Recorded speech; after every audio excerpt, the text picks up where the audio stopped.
ಸ್ನೇಹಿತರೆ,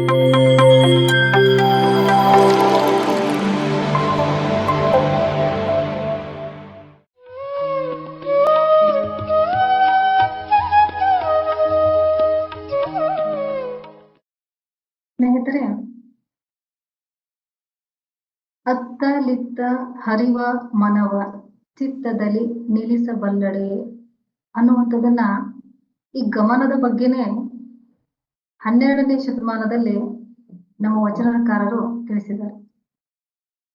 ಹಾಗಾದ್ರೆ ಈ ಗಮನ ಅಂದ್ರೆ ಏನು? ಸಾಮಾನ್ಯವಾಗಿ ಗಮನ ಅಂದ ತಕ್ಷಣ ಎಲ್ಲಿ ಹರಿಸ್ಬೇಕು, ಯಾರ ಕಡೆ ಹರಿಸಬೇಕು, ಯಾವುದನ್ನ ನೋಡ್ಬೇಕು ಅನ್ನೋದೇ ಕಾಮನ್ ಆಗಿ ಬರುತ್ತೆ. ಗಮನ ಅಂದ್ರೆ ನೋಡುವಿಕೆ, ಸಾಕ್ಷೀಭೂತವಾಗಿ ಎಲ್ಲವನ್ನ ನೋಡುವಿಕೆ, ಅದೇ ಗಮನ. ಆದ್ರೆ ಅಂತಹ ಗಮನ ಈ ಒಂದು ಮನಸ್ಸಿನ ಚೌಕಟ್ಟಿನಲ್ಲಿ ಸಿಕ್ಕಾಕೊಂಡು ಯಾವ ರೀತಿ ಆಗಿದೆ ಅನ್ನೋದನ್ನ ಸ್ವಲ್ಪ ಸ್ವಲ್ಪವಾಗಿ ನೋಡ್ತಾ ಹೋಗೋಣ ಸ್ನೇಹಿತರೆ. ಸಾಮಾನ್ಯವಾಗಿ ನಾವು ಯಾವುದೋ ಒಂದು ವ್ಯಕ್ತಿಯನ್ನ ಗಮನಿಸ್ತಾ ಇದ್ದೀವಿ ಅಂತ ತಿಳ್ಕೊಳ್ಳಿ. ನಮ್ಗವ್ರ ಪರಿಚಯನೇ ಇಲ್ಲ, ಗಮನಿಸ್ತಾ ಇದ್ದೀವಿ, ಎಲ್ಲಿ ಹೋಗ್ತಾ ಇದ್ದೀವಿ, ಅವ್ರನ್ನ ಗಮನಿಸ್ತಾ ಇದ್ದೀವಿ. ನಮ್ಮ ಮೈಂಡ್ ಹೇಳುತ್ತೆ ಆ ಕಡೆ ನೋಡು ಅಂತ, ಮೆದುಳು ಆರ್ಡರ್ ಮಾಡುತ್ತೆ ಆ ಕಡೆ ನೋಡು ಅಂತ, ಕಣ್ಣು ನೋಡೋದಕ್ಕೆ ಶುರು ಮಾಡುತ್ತೆ. ಇವು ಎರಡರ ಮಧ್ಯೆ ಮನಸ್ಸು ಏನ್ ಕೆಲಸ ಮಾಡುತ್ತೆ ಅಂದ್ರೆ, ನೀನ್ ಯಾವ ವ್ಯಕ್ತಿಯನ್ನ ನೋಡ್ತಾ ಇದೀಯಲ್ಲ, ಅವ್ರು ಯಾವ ತರಹದ ಬಟ್ಟೆ ಹಾಕಿದ್ದಾರೆ, ಅವ್ರು ಎಲ್ಲಿಂದ ಬಂದಿದ್ದಾರೆ, ಅವ್ರ ಹೆಸರು ಏನಿರ್ಬೋದು, ಅವ್ರು ಯಾವ ಉದ್ಯೋಗವನ್ನ ಮಾಡ್ತಿರ್ಬೋದು, ಇಷ್ಟೆಲ್ಲ ಮಾಹಿತಿಯನ್ನ ಆ ಮನಸ್ಸು ಹೇಳೋದಕ್ಕೆ ಶುರು ಮಾಡುತ್ತೆ. ಮನಸ್ಸು ಹೇಳಿದಂತಹ ಈ ಎಲ್ಲ ಮಾಹಿತಿಯನ್ನ ಯಾವುದು ಮತ್ತೆ ರೆಕಾರ್ಡ್ ಮಾಡುತ್ತೆ ಅಂದ್ರೆ ಸಬ್ ಕಾನ್ಸಿಯಸ್ ಮೈಂಡ್ ಮತ್ತೆ ರೆಕಾರ್ಡ್ ಮಾಡ್ಕೊಳುತ್ತೆ. ನೋಡಿ, ಇವಾಗ ಕಣ್ಣು ಬರೀ ವ್ಯಕ್ತಿನ ನೋಡ್ತಾ ಇದೆ, ಗಮನಿಸ್ತಾ ಇದೆ. ಅದು ಗಮನಿಸೋದನ್ನ ಬಿಟ್ಟು ಏನ್ ಮಾಡುತ್ತೆ, ಬಟ್ಟೆ ನೋಡುತ್ತೆ, ಆ ವ್ಯಕ್ತಿ ಏನ್ ಮಾಡ್ತಾ ಇರ್ಬೋದು. ಇಷ್ಟಕ್ಕೂ ಸ್ನೇಹಿತರೆ, ನಮ್ಮ ಕಣ್ಣಿನ ಸಾಮರ್ಥ್ಯ ಎಷ್ಟು ಅಂದ್ರೆ 1 ನಿಮಿಷದಲ್ಲೇ 1000 ಚಿತ್ರಣಗಳನ್ನ ನೋಡುವಂತಹ ಸಾಮರ್ಥ್ಯ ಕಣ್ಣಿಗಿದೆ. ಅಷ್ಟೇ, 1000ಕ್ಕಿಂತ ಜಾಸ್ತಿನೇ ನೋಡ್ಬೋದು ಅಲ್ವಾ?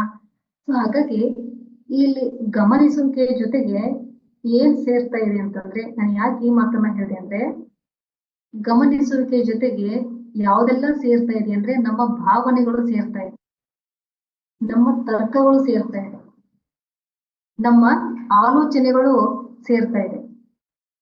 ಇದರಿಂದಾಗಿ ನಮ್ಮ ಗಮನ ಶುದ್ಧವಾಗಿ ಇಲ್ಲ. ಶುದ್ಧವಾದ ಗಮನ ಇಲ್ಲದೆ ಇರುವಾಗ ಶುದ್ಧವಾದಂತಹ ಆಲೋಚನೆಗಳು ಹೇಗೆ ನಮ್ಮಲ್ಲಿ ಕ್ರೋಢೀಕರಣ ಆಗ್ತಾ ಹೋಗುತ್ತೆ ಅಲ್ವಾ? ನಮ್ಮ ಜೀವನ ಆರಂಭ ಆಗುವುದೇ ಗಮನದಿಂದ. ಬಾಲ್ಯದಿಂದಲೂ ಇಲ್ಲಿಯವರೆಗೆ ನೋಡಿ, ನಾವು ಬಾಲ್ಯದಲ್ಲಿ ಮಾತಾಡೋ ಶಕ್ತಿ ಇರೋದಿಲ್ಲ. ಎಲ್ಲವನ್ನ ಮಗು ಅಬ್ಸರ್ವ್ ಮಾಡ್ತಾ ಇರುತ್ತೆ, ಕೇವಲ ಗಮನಿಸ್ತಾ ಇರುತ್ತೆ. ನಿಜವಾಗ್ಲೂ ನಮ್ಮ ವ್ಯಕ್ತಿತ್ವ ಆರಂಭ ಆಗೋದೇ ಅಲ್ಲಿಂದ. ಎಲ್ಲವನ್ನ ನೋಡ್ತಾ ಇರುತ್ತೆ, ತಂದೆನ ನೋಡ್ತಾ ಇರುತ್ತೆ, ತಾಯಿನ ನೋಡ್ತಾ ಇರುತ್ತೆ, ತನ್ನ ಸುತ್ತಮುತ್ತ ಇರುವಂತಹ ಪರಿಸರವನ್ನ ಗಮನಿಸ್ತಾ ಇರುತ್ತೆ. ಇದೆಲ್ಲವನ್ನ ಗಮನಿಸ್ತಾನೆ ಒಂದು ಮಗು ತನ್ನ ವ್ಯಕ್ತಿತ್ವವನ್ನ ನಿರ್ಮಾಣ ಮಾಡ್ಕೊಂತ ಬಂದಿರುತ್ತೆ. ಅಲ್ಲಿ ಯಾವುದೇ ರೀತಿಯ ಒಂದು ನಕಾರಾತ್ಮಕ ಅಥವಾ ಸಕಾರಾತ್ಮಕ ಅನ್ನುವಂಥ ಭೇದ ಭಾವನೆ ಇರೋದಿಲ್ಲ. ಓಕೆ, ಎಲ್ಲವನ್ನ ಗಮನಿಸ್ತಾ ಇರುತ್ತೆ. ಬಟ್ ಆ ಒಂದು ಮಗುಗೆ ಬುದ್ಧಿಮಟ್ಟ ಬೆಳೀತಾ ಹೋದಾಗ ಬುದ್ಧಿ ಕೆಲಸ ಮಾಡೋದನ್ನ ಕಡಿಮೆ ಮಾಡುತ್ತೆ, ಮನಸ್ಸು ಕೆಲಸ ಮಾಡೋದನ್ನ ಜಾಸ್ತಿ ಮಾಡುತ್ತೆ. ಅವಾಗ ಆ ಗಮನಿಸುವಿಕೆ ಏನಾಗುತ್ತೆ ಅಂದ್ರೆ ಸ್ವಾರ್ಥವಾಗಿ ಅದು ಪರಿವರ್ತನೆ ಹೊಂದುತ್ತೆ. ಇಲ್ಲ, ನಿನ್ಗೆ ಏನ್ ಬೇಕಾದ್ರೆ ಅಷ್ಟೇ ಗಮನಿಸು, ಒಳ್ಳೆದನ್ನೇ ಗಮನಿಸುತ್ತೆ, ಕೆಟ್ಟದ್ದನ್ನೇ ಗಮನಿಸುತ್ತೆ. ಈ ರೀತಿ ಗಮನ ವಿವಿಧ ರೀತಿಯಲ್ಲಿ ಹರಿದು ಹಂಚಿ ಹೋಗಿದೆ ಸ್ನೇಹಿತರೆ. ಎಕ್ಸಾಂಪಲ್ ಹೇಳ್ಬೇಕಂದ್ರೆ, ಈಗ ವಯೋಮಾನಕ್ಕೆ ಅನುಗುಣವಾಗಿ ನಾವು ಕೆಲವಷ್ಟನ್ನ ನೋಡ್ತಾ ಇರ್ತೀವಿ. ಇನ್ನೂ ತಿಳಿಯಾದ ಉದಾಹರಣೆ ಕೊಡ್ಬೇಕು ಅಂದ್ರೆ, ಈಗ ಯೂಟ್ಯೂಬ್ ಅಲ್ಲಿ ಅಥವಾ ಫೇಸ್ಬುಕ್ ಅಲ್ಲಿ, ಇನ್ಸ್ಟಾಗ್ರಾಮ್ ಅಲ್ಲಿ ನಾವು ಹಲವಾರು ವಿಡಿಯೋಸ್ ಅನ್ನ ನೋಡ್ತಾ ಇರ್ತೇವೆ. ಅವರವರ ಆಸಕ್ತಿಗೆ ಅನುಗುಣವಾಗಿ ಅವರವರು ಕೆಲವಷ್ಟು ವಿಡಿಯೋಗಳನ್ನ ಆಯ್ಕೆ ಮಾಡ್ಕೊಂಡು ನೋಡ್ತಿರ್ತಾರೆ. ಕೆಲವರು ಭಜನೆಯನ್ನೇ ನೋಡ್ತಿರ್ತಾರೆ, ಕೆಲವರು ಪ್ರವಚನವನ್ನ ಗಮನಿಸ್ತಾ ಇರ್ತಾರೆ, ಇನ್ನು ಕೆಲವರು ಚಲನಚಿತ್ರ ಹಾಡುಗಳನ್ನ ಗಮನಿಸ್ತಾ ಇರ್ತಾರೆ. ಇದ್ರ ಹಿಂದೆ ಇರ್ತಕ್ಕಂತಹ ಒಂದು ಆರ್ಡರ್ ಮಾಡೋದು ಯಾರಪ್ಪ ಅಂದ್ರೆ ಮನಸ್ಸು ಅಲ್ವಾ? ಆ ಮನಸ್ಸು ಏನ್ ಹೇಳುತ್ತೆ, ಗಮನ ಆ ರೀತಿ ಕೆಲಸ ಮಾಡುತ್ತೆ ಸ್ನೇಹಿತರೆ. ಮುಂಜಾನೆಯಿಂದ ಸಾಯಂಕಾಲದವರೆಗೆ ನಮ್ಮ ಗಮನ ಯಾವ ರೀತಿ ಇದೆ ಅನ್ನೋದ್ರ ಕಡೆಗೆ ನಾವು ಸ್ವಲ್ಪ ಯೋಚನೆ ಹರಿಸಿದ್ವಿ ಅಂತಂದ್ರೆ, ಸ್ವಲ್ಪ ಕೂತು ಯೋಚನೆ ಮಾಡಿದ್ವಿ ಅಂತಂದ್ರೆ, ನಮ್ಮ ಜೀವನದ ಗತಿ ಸರಿಯಾದ ರೀತಿಯಲ್ಲಿ ಇರುತ್ತೆ ಸ್ನೇಹಿತರೆ. ನಾವು ಯಾವ್ದನ್ನ ಗಮನಿಸ್ತಾ ಇದ್ದೀವಿ, ಎಂಥದ್ದನ್ನ ಸಂಗ್ರಹಿಸ್ತಾ ಇದ್ದೀವಿ, ಸಂಗ್ರಹಿಸಿದಂತಹ ಆ ಎಲ್ಲ ಮಾಹಿತಿಗಳು ಬೇರೆ ಯಾರಿಗೂ ತೊಂದರೆ ಮಾಡಲ್ಲ ಸ್ನೇಹಿತರೆ. ತೊಂದರೆ ಮಾಡೋದು ನಮ್ಗೇನೆ. ಈಗ ನೀವು ಟಿವಿನಲ್ಲೋ ಅಥವಾ ಯೂಟ್ಯೂಬ್ ಅಲ್ಲೋ ಒಂದು ಅಡಿಗೆ ವಿಡಿಯೋನ ನೋಡಿದ್ರಿ ಅಂತ ಅನ್ಕೊಳ್ಳಿ, ಗಮನಿಸಿದ್ರಿ ಅಂತ ಅನ್ಕೊಳ್ಳಿ, ನಿಮ್ಗೆ ಗೊತ್ತಿಲ್ಲ ಹಾಗೆ ಹಸಿವೆ ಆಗೋಕ್ ಶುರುವಾಗುತ್ತೆ. ನಿಮ್ಗೆ ಅನುಭವ ಬಂದಿರ್ಬೋದು, ಹಸಿವೆನೇ ಇರಲ್ಲ, ಆ ಅಡಿಗೆ ಮಾಡೋದನ್ನ ಅಥವಾ ಊಟವನ್ನ ತಿನ್ನುವಂತಹ ವಿಡಿಯೋನ ನೀವು ಗಮನಿಸಿದ್ರಿ ಅಂತಂದ್ರೆ ನಿಮ್ಮಲ್ಲಿ ಆ ಹಸಿವಿನ ಕೆಮಿಕಲ್ಸ್ ಉತ್ಪತ್ತಿ ಆಗುತ್ತೆ.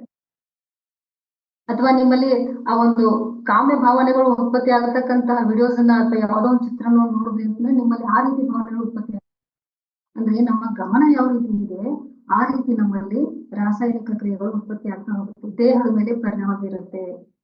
ಹಾಗಾಗಿ ಸ್ನೇಹಿತರೆ, ಕಾಮನ್ ಆಗಿ ಧ್ಯಾನ ಕಲಿತಂತಹ ಎಲ್ಲರೂ ಹೇಳೋದೇನಪ್ಪಾ ಅಂದ್ರೆ ಉಸಿರಾಟವನ್ನ ಗಮನಿಸಿದಾಗ ಯೋಚನೆಗಳು ಜಾಸ್ತಿ ಬರ್ತಾ ಇದೆ, ಎಷ್ಟು ವರ್ಷಗಳಿಂದ ಧ್ಯಾನಾಭ್ಯಾಸ ಮಾಡ್ತಾ ಇದೀವಿ, ನಿಯಂತ್ರಣಕ್ಕೆ ಬರ್ತಾ ಇಲ್ಲ ಅನ್ನೋ ಮಾತನ್ನ ಎಲ್ಲರೂ ಹೇಳ್ತೀವ. ಅದನ್ನ ಹೇಳಕ್ಕಿಂತ ಮುಂಚೆ ನಾವು ಯಾವ ರೀತಿ ಗಮನ ಹರಿಸ್ತಾ ಇದ್ದೀವಿ ಅನ್ನೋದ್ರ ಕಡೆಗೆ ಸ್ವಲ್ಪ ಗಮನ ಕೊಡ್ತೀವಿ ಅಂದ್ರೆ ಆ ಎಲ್ಲಾ ಯೋಚನೆಗಳನ್ನ ನಿಯಂತ್ರಿಸಬಹುದು ಸ್ನೇಹಿತರೆ. ಮುಂಜಾನೆ ಹೇಳ್ತೀವ, ಎದ್ದ ತಕ್ಷಣ ನಮ್ಮ ರೂಢಿ ಏನು, ಪಕ್ಕದಲ್ಲೇ ಫೋನ್ ಇಟ್ಕೊಂಡಿರ್ತೀವಿ ಅಲ್ವಾ. ಎದ್ದ ತಕ್ಷಣ ಫೋನ್ ತಗೊಳ್ತೀವಿ, ಗಮನಿಸಕ್ ಶುರು ಮಾಡ್ತೀವಿ, ಏನ್ ಬಂದಿದೆ, ವಾಟ್ಸಪ್ ಏನು, ಫೇಸ್ಬುಕ್ ಏನು, ಇನ್ಸ್ಟಾಗ್ರಾಮ್ ಏನು, ಯೂಟ್ಯೂಬ್ ಏನು, ಎಲ್ಲವನ್ನ ಗಮನಿಸಕ್ ಶುರು ಮಾಡ್ತೀವಿ. ಕಲೆಕ್ಟ್ ಶುರು ಆಯ್ತು, ಬೆಳಗ್ಗೆನೆ ಆ ಸಂಗ್ರಹ ಅನ್ನೋದು ಶುರು ಆಯ್ತು. ಆ ಸಂಗ್ರಹ ಏನಾಗುತ್ತೆ ಅಂದ್ರೆ ನಾವು ಯಾವ ಭಾವನೆಯಲ್ಲಿ, ಯಾವ ಪ್ರಕಂಪನದಲ್ಲಿ ಆ ಮಾಹಿತಿಯನ್ನು ನೋಡಿರ್ತೀವಲ್ಲ, ಅದೇ ಪ್ರಕಂಪನಗಳು, ಅದೇ ತರಂಗಗಳು ಇಡೀ ಶರೀರದಕ್ಕೂ ಕೆಲಸ ಮಾಡೋಕೆ ಶುರು ಮಾಡುತ್ತೆ. ಇಡೀ ದಿನ ನಿಮ್ಮ ದೇಹ, ನಿಮ್ಮ ಮನಸ್ಸು, ನಿಮ್ಮ ಭಾವ ಆ ಸ್ಥಿತಿಯಲ್ಲಿ ಉಳ್ಕೊಂಡ್ಬಿಡುತ್ತೆ. ಫಾರ್ ಎಕ್ಸಾಂಪಲ್ ಹೇಳ್ಬೇಕಂದ್ರೆ, ಬೆಳಗ್ಗೆ ಎದ್ದ ತಕ್ಷಣ ನೀವು ಯಾವ್ದೋ ನ್ಯೂಸ್ ಅನ್ನು ನೋಡ್ತಿದ್ದೀರಾ ಅನ್ಕೊಳ್ಳಿ, ಯಾವುದೋ ಆಘಾತಕಾರಿಯಾದಂತಹ ಒಂದು ಮಾಹಿತಿಯನ್ನ ನೀವು ನೋಡಿದ್ರೆ ನಿಮ್ಗೆ ಗೊತ್ತಿದ್ದೇನೆ ಒಳಗಡೆ ಒಂದು ಭಯ ಅನ್ನೋದು ಶುರು ಆಗ್ಬಿಡುತ್ತೆ. ಇಡೀ ದಿವಸ ಕಾರಣ ಇಲ್ದೇನೆ ಭಯ, ಯಾರು ಏನೂ ಇಲ್ಲ, ಕಾರಣ ಇಲ್ದೇನೆ ಭಯ, ನಿಮ್ಮ ಒಳಗೆ ಭಯ ಅನ್ನೋದು ಶುರು ಆಗ್ಬಿಡುತ್ತೆ. ಸ್ನೇಹಿತರೆ, ಏನು ಅಂತಂದ್ರೆ ಕ್ರಿಯೆಗೆ ತಕ್ಕ ಹಾಗೆ ಪ್ರತಿಕ್ರಿಯೆ ಅನ್ನೋದು ನಿಮ್ಮಿಂದಾನೇ ಬರ್ತಾ ಇರುತ್ತೆ. ಹಾಗಾಗಿ ಈ ಗಮನಿಸುವಿಕೆ ಅನ್ನೋದು ಶುದ್ಧವಾಗಿರಬೇಕು.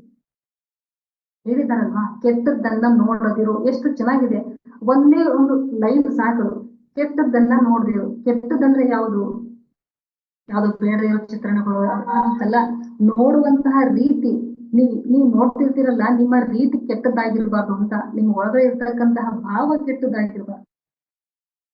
ಎದುರುಗಡೆ ಇರ್ತಕ್ಕಂತಹ ವ್ಯಕ್ತಿ ಒಳ್ಳೆಯವರೇ, ಅವ್ರನ್ನ ನೀವು ಕೆಟ್ಟ ರೀತಿಯಲ್ಲಿ ನೋಡಿದ್ರೆ ಕೆಟ್ಟವರಾಗ್ತಾರೆ, ಒಳ್ಳೆ ರೀತಿಯಲ್ಲಿ ನೋಡಿದ್ರೆ ಒಳ್ಳೆಯವರಾಗ್ತಾರೆ. ಇದು ಕೆಟ್ಟದ್ದನ್ನ ನೋಡದಿರು. ಎದುರುಗಡೆ ಇರೋದು ಕೆಟ್ಟದ್ದಾಗಿರ್ಬಾರ್ದು, ನೋಡುವಂತಹ ನಿಮ್ಮ ದೃಷ್ಟಿಕೋನವೂ ಸಹ ಕೆಟ್ಟದ್ದಾಗಿರ್ಬಾರ್ದು ಸ್ನೇಹಿತರೆ. ಇದು ಗಮನ ಅಂದ್ರೆ. ಇದು ನನ್ನ ಅವಗಾಹನೆಗೆ ಬಂದಂಥದ್ದು. ನಾನು ಈಗಷ್ಟೇ ಮೇಡಮ್ ಹೇಳಿದ್ರು, ಪ್ರಯೋಗವನ್ನ ನಾವು ಅಭ್ಯಾಸ ಮಾಡ್ತಾ ಇರ್ಬೇಕು ಸ್ನೇಹಿತರೆ, ಪ್ರಯೋಗವನ್ನ ಮಾಡ್ಕೊಳ್ತಾ ಇರ್ಬೇಕು. ನೀವು ಎದ್ದ ತಕ್ಷಣ ಬರೀ ನೀವು ದೇವರ ನಾಮಸ್ಮರಣೆ, ದೇವರ ಸಂಕೀರ್ತನೆಗಳನ್ನ ಗಮನಿಸ್ತಾ ಹೋಗಿ, ಆಗ ನಿಮ್ಮ ಮನಸ್ಸು, ದೇಹ ಎಲ್ಲ ಒಂದು ರೀತಿಯ ದೈವಮಯ. ಅಬ್ಬಾ, ಜೀವನದಲ್ಲಿ ದೈವತ್ವವನ್ನು ಬಿಟ್ಟರೆ ಬೇರೆ ಏನೂ ಇಲ್ಲ ಅಂತ ಅನ್ಸೋಕ್ ಶುರು ಆಗುತ್ತೆ. ಅದೇ ನೀವು ಬೇರೆ ಯಾವುದೋ ಚಲನಚಿತ್ರವನ್ನು ಇನ್ಯಾವುದನ್ನ ನೋಡೋಕ್ ಶುರು ಮಾಡಿದ್ರೆ ಅಂತಂದ್ರೆ ನಿಮ್ಮಲ್ಲಿ ರಾಗದ್ವೇಷಗಳು ಉಂಟಾಗಕ್ ಶುರು ಆಗುತ್ತೆ. ಏನೋ ನಿಮ್ಮ ಮನೇಲಿ ಇರ್ತಕ್ಕಂತಹ ಪಾತ್ರಗಳೇ ಒಂದು ವಿಲನ್ ಆಗುತ್ತೆ, ಒಂದು ಹೀರೋ ಆಗುತ್ತೆ, ಇನ್ನೊಂದು ಮತ್ತೊಂದು ಆಗುತ್ತೆ. ಈ ಗಮನಿಸುವಿಕೆಯ ಒಂದು ಪ್ರಕ್ರಿಯೆ ಇದೆಯಲ್ಲ, ಈ ಪ್ರಕ್ರಿಯೆ ಹಲವಾರು ಪಾತ್ರಗಳನ್ನ ಸೃಷ್ಟಿ ಮಾಡುತ್ತೆ ಸ್ನೇಹಿತರೆ. ನಿಮ್ ಒಳಗಡೆ ಒಬ್ಬ ಹೀರೋಯಿನ್ ರೆಡಿ ಆಗ್ತಾಳೆ, ನಿಮ್ಮ ಒಳಗಡೆ ಒಬ್ಬ ಹೀರೋ ರೆಡಿ ಆಗ್ತಾನೆ, ನಿಮ್ ಒಳಗಡೆನೆ ಒಬ್ಬ ವಿಲನ್ ಕೂಡ ರೆಡಿ ಆಗ್ತಾನೆ. ಹೌದಾ? ಇದು ಎಲ್ಲರ ಜೀವನದಲ್ಲಿ ಸರ್ವೇ ಸಾಮಾನ್ಯವಾಗಿ ಪ್ರತಿದಿನ ಪ್ರತಿ ಕ್ಷಣ ನಡೀತಾ ಇರ್ತಕ್ಕಂಥದ್ದೇ. ನಾನು ಈ ಕ್ಷಣದಲ್ಲಿ ನಾನು ಏನ್ ಕಲಿತಾ ಇದ್ದೀನಿ, ನಾನು ಏನ್ ತಿಳ್ಕೊತಾ ಇದ್ದೀನಿ.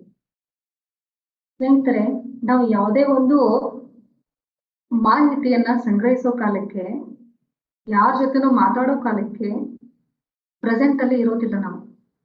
ಓಕೆನಾ? ಈಗ ನಾನು ಮೇಡಮ್ ಹತ್ರ ಮಾತಾಡ್ತಿದ್ದೀನಿ ಅನ್ಕೊಳ್ಳಿ, ಮೇಡಮ್ ಹತ್ರ ಮಾತಾಡ್ತಾನೆ ನಾನು ನನ್ನ ಭೂತಕಾಲದ ಯೋಚನೆಗಳನ್ನ ಈ ವರ್ತಮಾನದ ಸಂಭಾಷಣೆಯ ಜೊತೆಗೆ ಹೋಲಿಕೆ ಮಾಡ್ತಾ ಇರ್ತೀನಿ. ಅಥವಾ ಭವಿಷ್ಯದಲ್ಲಿ ಆಗ್ಬೇಕಾಗಿರ್ತಕ್ಕಂತಹ ಎಷ್ಟೋ ಒಂದಷ್ಟು ಕೆಲಸಗಳನ್ನ ಈ ಒಂದು ವರ್ತಮಾನ ಕ್ಷಣದಲ್ಲಿ ನಡೆದಿರ್ತಕ್ಕಂತಹ ಸಂಭಾಷಣೆಗಳ ಜೊತೆಗೆ ಹೋಲಿಕೆ ಮಾಡ್ತಾ ಇರ್ತೇನೆ. ಫಾರ್ ಎಕ್ಸಾಂಪಲ್ ಹೇಳ್ಬೇಕಂದ್ರೆ, ಏನೋ ಆಗೋಗಿದೆ, ಗತದಲ್ಲಿ ಏನೋ ಇನ್ಸಿಡೆಂಟ್ ಆಗೋಗಿದೆ, ಈ ಕ್ಷಣದಲ್ಲಿ ನಾನು ಮಾತಾಡ್ತಿದ್ದೀನಿ, ಅದು ಬಂದು ಹೋಗ್ತಾ ಇದೆ, ಈ ತರ ಆಗಿದೆಯಲ್ಲ, ಹೀಗಾಗಿದೆಯಲ್ಲ. ಇಂತಹ ಚಿಕ್ಕ ಚಿಕ್ಕ ಯೋಚನೆಗಳು, ಈ ಚಿಕ್ಕ ಚಿಕ್ಕ ಯೋಚನೆಗಳಿಗೆ ಸ್ವಲ್ಪ ಗಮನ ಹರಿಸಿದ್ವಿ ಅಂತಂದ್ರೆ ನಮ್ಮ ಮೆದುಳು ಬೇಡದೇ ಇರ್ತಕ್ಕಂತಹ ಎಲ್ಲ ತ್ಯಾಜ್ಯ ವಸ್ತುಗಳಿಂದ ಶುದ್ಧವಾಗುತ್ತೆ. ಅದು ಹೋಗ್ಬಿಡುತ್ತೆ ಎಲ್ಲಾನು. ಈಗ ಹೇಳ್ತೀನಿ ನೆಗೆಟಿವ್ ಥಾಟ್ಸ್ ಜಾಸ್ತಿ ಬರ್ತಾ ಇದೆ ಅಂತ, ಅದು ಹೊರಗಡೆಯಿಂದ ಬರಲ್ಲ ಸ್ನೇಹಿತರೆ. ಅದು ಹುಟ್ಕೊಳ್ತಾ ಇರೋದು ನಮ್ಮಿಂದಾನೆ, ನಮ್ಮ ಒಳಗಡೆಯಿಂದಾನೆ. ನಾವು ಯಾವ ರೀತಿ ಗಮನಿಸ್ತೀವಿ ಆ ರೀತಿ ರೆಡಿ ಆಗುತ್ತೆ ಒಳಗಡೆ. ಈಗ ನೀವು ಕಾಫಿ ಮಾಡ್ತಾ ಇದ್ದೀರಾ ಅನ್ಕೊಳ್ಳಿ, ಮಾಡೋರು ನೀವೇ. ಕಾಫಿ ಪುಡಿ ಜಾಸ್ತಿ ಹಾಕಿದ್ರೆ ಏನಾಗುತ್ತೆ? ಕಹಿ ಆಗುತ್ತೆ.